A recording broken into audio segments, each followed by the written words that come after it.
Shri P C George, നോക്കൂ, വലിയ ഗൂഢാലോചന നടന്നിട്ടുണ്ട്. കൂടുതൽ സ്വർണം അടിച്ചുമാറ്റി കടത്താൻ ലക്ഷ്യമിട്ടിട്ടുണ്ട്. പത്മകുമാറാണ് നിർണായക ശക്തി കേന്ദ്രം എന്നാണ് മനസ്സിലാക്കുന്നത്. പക്ഷേ പത്മകുമാർ ഇതൊക്കെ ചെയ്യണമെങ്കിൽ സ്വന്തം നിലയ്ക്കാവില്ലല്ലോ, അല്ലേ?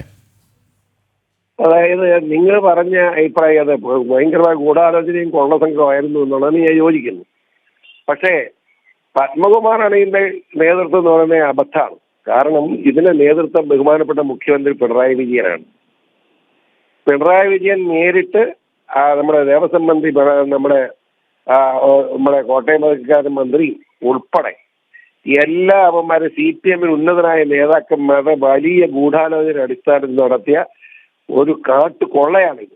അതിന് ചെറുതായിട്ട് കാണിക്കാൻ നിങ്ങൾ നോക്കണ്ട. അങ്ങനെ അത് പത്മകുമാർ അതിനകത്തൊരു യന്ത്രം, അതായത് അത്രേ ഉള്ളൂ. അതായത് പത്മകുമാർ തന്നെ പറഞ്ഞതാണ് ദൈവതുല്യർ എന്നൊരു വാക്ക് ഉപയോഗിച്ചുവല്ലോ. അപ്പോൾ തന്നെ ഇപ്പോഴത്തെ സംഭവ വികാസങ്ങളുമായി ചേർത്ത് വായിക്കുമ്പോൾ എല്ലാം വ്യക്തമാണ്. ഞാൻ ഉറപ്പിച്ച് പറയുന്നു, യാതൊരു സംശയം വേണ്ട. ഇത് ഞാൻ നേരത്തെ നിങ്ങളൊരു ചർച്ച ചെയ്യാൻ പറഞ്ഞല്ലോ. വാസവൻ ഒന്നാം പ്രതിയായിട്ട് കേസെടുക്കണം, രണ്ടാം പ്രതിയായിട്ട് പിണറായി വിജയൻ പറയണം, പിണറായി വിജയനെ ക്വസ്റ്റ്യൻ ചെയ്യണം. കാരണം അതിപ്പോ നടക്കും. ഇപ്പൊ പത്മകുമാറിന്റെ മൊഴി അനുസരിച്ച് ഇപ്പൊ കടകംപള്ളി വന്നല്ല പ്രതി ആയല്ലോ. കടകംപള്ളി നിന്ന് അറസ്റ്റ് ചെയ്ത് കഴിയുമ്പോൾ കടകംപള്ളി സ്റ്റേറ്റ്മെന്റ്, അതിനാൽ തന്നെ പിണറായി വിജയൻ അടുത്താവും. പിണറായി വിജയൻ അറിയാവുന്ന വലിയ സംഭവം നടന്നിരിക്കുന്നത് അതാ. യഥാർത്ഥ സത്യം എന്താണെന്ന് വെച്ചാൽ കേരളത്തിൽ കൊള്ളയടിക്കാവുന്ന മുഴുവൻ കൊള്ളയടിച്ച് തീർന്നു. ഇനി ഒന്നും ഇവിടെ ഇല്ല. അപ്പൊ ആകെ പറഞ്ഞ് ക്ഷേത്രങ്ങളിലുള്ള പ്രാവശ്യ പണം മൂട്ടിക്കാന്ന ഏകമാർഗം ഗുരുവായൂർ ഉണ്ടായിട്ടുണ്ട് തന്നെ. അത് തെളിവെടുക്കട്ടെ. ഗുരുവായൂർ മാത്രമല്ല, സ്വർണ്ണ ശേഖരമുള്ള ക്ഷേത്രങ്ങൾ കേരളത്തിൽ ഏതൊക്കെയുണ്ടോ ആ ക്ഷേത്രത്തിലെല്ലാം അതിന്റെ ഉത്തരവാദിത്തപ്പെട്ട കമ്മ്യൂണിസ്റ്റുകാരുടെ നേതാക്കന്മാർ കൊള്ളയടിച്ചിട്ടുണ്ട്.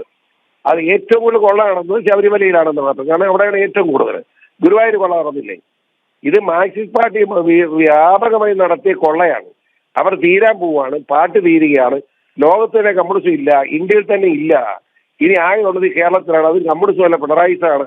ആ കമ്മ്യൂണിസം തീരുന്ന സാഹചര്യത്തിൽ കിട്ടാവുന്ന കൊള്ളയടിച്ചുകൊണ്ട് പോവുക എന്ന ലക്ഷ്യത്തോടുകൂടി പിണറായി വിജയന്റെ നേതൃത്വത്തിൽ നടത്തിയ ഗൂഢാലോചനയുടെ അടിസ്ഥാനത്തിലുള്ള ഒരു വ്യാപകമായ കൊള്ളയാണ് ശബരിമല നടന്നതെന്നതിൽ ഒരുത്തർക്ക് സംശയം വേണ്ട. ആ സംശയം ഉണ്ടെന്ന് പറയുന്നവൻ അവനെ കൂടെ പ്രതിയാക്കി ഇടിവെച്ച് കൊടുക്കുക എന്നുള്ളതിൽ ശരിയെന്നാണ് എന്റെ അഭിപ്രായം. ഈ SITയുടെ അന്വേഷണം ഇപ്പോൾ ശരിയായ ദിശയിലാണെന്നാണോ? ഞാനത് ചോദിക്കാൻ കാരണം ഈ വാസു, പത്മകുമാർ തുടങ്ങിയവരിലേക്ക് എത്താൻ കുറച്ച് സമയമെടുത്തു. പക്ഷേ ഇനിയും നീട്ടിക്കൊണ്ടു പോകാൻ പറ്റില്ല എന്ന് തോന്നിയ സമയത്താണ് അവരെ അറസ്റ്റ് ചെയ്തത്. ഇനിയൊരു അറസ്റ്റ് ഉണ്ടാകുന്നുവെങ്കിൽ അതൊരു ഉന്നതനാണെങ്കിൽ ഈ തെരഞ്ഞെടുപ്പിന് മുമ്പ് ഉണ്ടാവോ? ഞാൻ അതിന്റെ അഭിപ്രായം പറയാം. ഇത് ബഹുമാനപ്പെട്ട ഹൈക്കോടതിയുടെ മേൽനോട്ടത്തിൽ നടക്കുന്ന അന്വേഷണം ആയതുകൊണ്ടാണ് നമ്മൾ ആരും മിണ്ടാതിരിക്കുന്നത്. ഇല്ല, കേന്ദ്ര ഗവൺമെന്റ് ഏറ്റെടുക്കേണ്ട കേസാണിത്.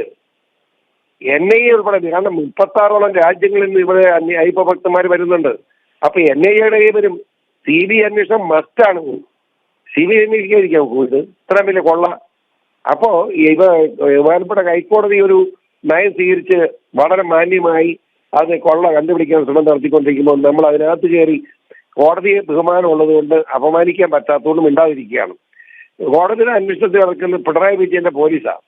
അവന്മാർക്ക് നിവൃത്തിയില്ലാത്ത കോടതി ഇങ്ങനെ വാളും പരിചയമായിട്ട് നിൽക്കുന്നത് കൊണ്ട് ഏതാണ്ടൊക്കെ കാണിച്ചു പോകുന്നു എന്നുള്ളതല്ലാതെ യഥാർത്ഥ പ്രതികളിലേക്ക് എത്തണമെങ്കിൽ NIA വരണം, അതോടൊപ്പം നമ്മുടെ CBIയും വരണം എന്ന് തന്നെയാണ് എൻ്റെ അഭിപ്രായം.